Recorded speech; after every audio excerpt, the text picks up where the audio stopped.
GST రేట్ల సవరణతో 5,000 కోట్ల మేర ఆదాయం రాష్ట్రం కోల్పోతుందని ఉప ముఖ్యమంత్రి భట్టి విక్రమార్క అన్నారు. జీఎస్టీ స్లాబ్ల సవరణ సందర్భంగా డాక్టర్ మర్రి చెన్నారెడ్డి మానవ వనరుల విభాగంలో వ్యాపార వర్గాలతో ఉప ముఖ్యమంత్రి వాణిజ్య పనుల శాఖ అధికారులు సమావేశమయ్యారు.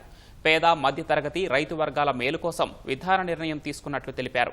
జీఎస్టీ పన్ను తగ్గింపులో తాను కీలక పాత్ర వహించానని వివరించారు.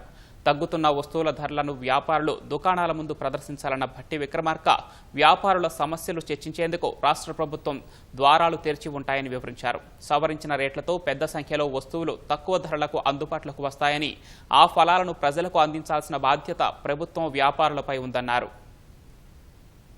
జీఎస్టీ 12 నుంచి 5% వచ్చిందో, లేకపోతే మిగతాది 40 నుంచి 18% వచ్చిందో, వీటన్నిటినీ కూడా మన వ్యాపారాల సంస్థల ముందు డిస్ప్లే చేసి దీన్ని తగ్గించడం వల్ల ఈ వస్తువు ధర కూడా ఇంత తగ్గుతా ఉంది, ఈ ధర తగ్గుదల వల్ల మీకు ఉపయోగకరంగా ఉంటుంది అని ముందు తర్వాత కూడా మనం డిస్ప్లే చేయగలిగినప్పుడు ఈ తీసుకున్న విధానపరమైన నిర్ణయం ప్రజలకు మనం ట్రాన్స్ఫర్ చేసినటువంటి వాళ్ళు అవుతాం.